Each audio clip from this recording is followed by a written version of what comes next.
let's start.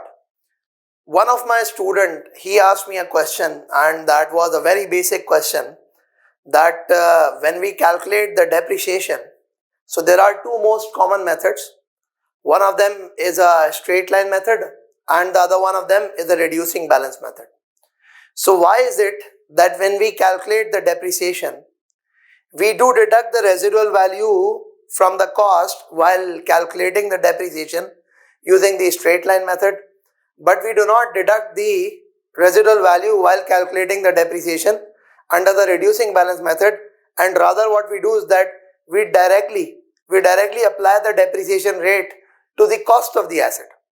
So what I thought was that this is one of those things which just like him, a lot of students might actually not know. So I thought that maybe I should give a small tutorial on this specific topic, that how do you exactly determine the rate of depreciation for the reducing balance method. So now, before I proceed, I am going to take this example where I am being told that the cost of the asset is 100,000 and the residual value is 24,010. The cost of the asset is 100,000 and the residual value is 24,010. The useful life of the asset is 4 years. Now, if I have to calculate the depreciation under the straight line method, what am I going to do? I'll simply do it this way, that I would say 100,000 less 24,010 divided by 4. So I will get a depreciation expense per year. What am I going to get? I'll get the depreciation expense per year. Now, this is what happens under the straight line method, and this is quite an easy method to handle. This is what happens under the straight line method, and it's one of those very easy method to handle. So resultingly what happens is you end up getting a depreciation of 18997.5 per year. That is what you end up getting, or 18998. Now, if I have to, I mean, you do know this thing, that we depreciate an asset using the straight line method when we believe that the asset is going to give equal benefits over its life. When we think that the asset is going to give equal benefits over its life, so what we do is that we use the straight line method. Now, the question mark that arises is, when do we use the reducing balance method? When do we use reducing balance method? So for us to use the reducing balance method, what we do is that we use reducing balance method when we consider that the asset would give greater benefit, when the asset would give greater benefit in the initial years and lesser benefits in the subsequent year, and the lesser benefits in the subsequent year. So what we do is that we use the reducing balance method. Now, if I ask you people to establish the depreciation under the reducing balance method using this data, using this information, so many of you would ask me that, sir, what is going to be the depreciation percentage? What is going to be the depreciation percentage? So now, let me tell you that if you have to calculate the depreciation percentage under the reducing balance method, then there is actually a formula which you need to keep in mind. What is that formula? That is basically, when we calculate the depreciation rate under reducing balance method, what we try to do is that we try to say that the cost of the asset is 100,000 and the residual value of the asset is 24,010. So basically what happens is, this asset has to be depreciated by 4 years, year 1, year 2, year 3 and the 4th year. So the depreciation rate should be such that, that it should actually take this cost to the residual value at the end of 4 years.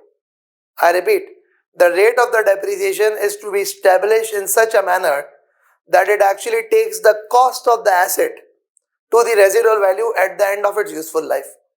So how do we establish it? We establish it this way. What we simply do is that we say 100,000 multiplied by 1 minus r power 4, which is power n. Now why 100,000 multiplied by 1 minus r? Because what happens is, every year when you are depreciating, the net book value of the asset keeps on decreasing. So when you have to decrease it, you have to reduce it. It need not to be 101 plus R. It has to be 1 minus R. So 100,000 into 1 minus R power 4 is equivalent to 24,010. And if you solve this equation, so resultingly what would happen is you would say 1 minus R power 4 is equivalent to 24,010 divided by 100,000. And then what you would happen is 1 minus R is equivalent to root power 4 0.24010. 24,010 divided by 100,000, resultingly it's going to be 0.2401. That's what it is. And when we solve it, so resultingly what happens is we end up getting this 1 minus 0.7 is equivalent to R. 4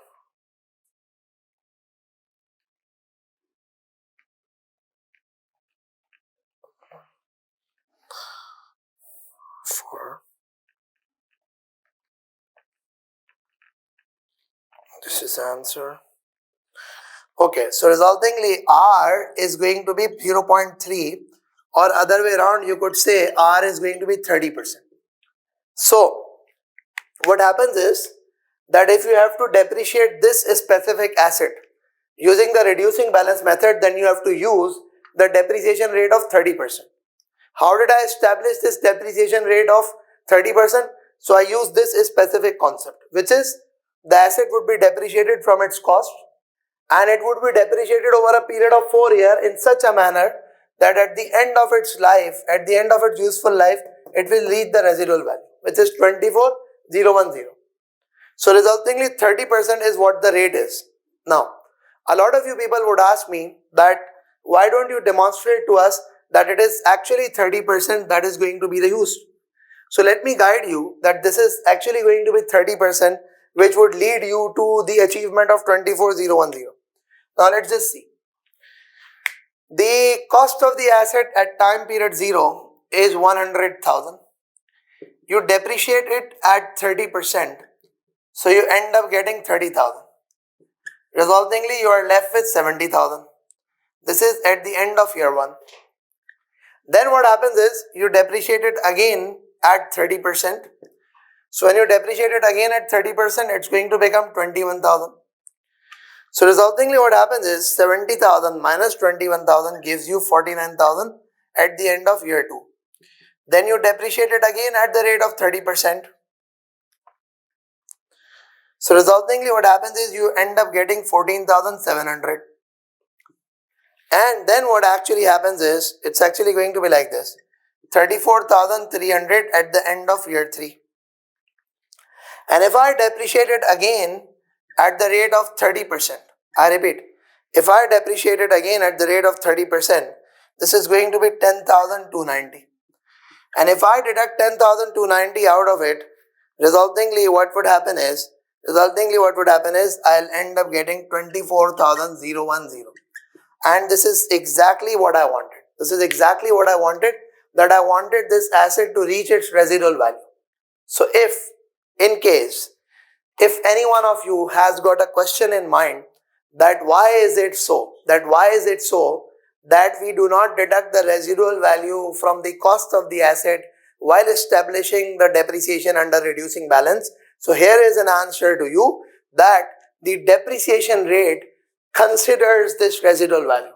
The depreciation rate considers the residual value, and what happens is this asset, when it is depreciated at its cost, it ultimately reaches its residual value while using this specific rate.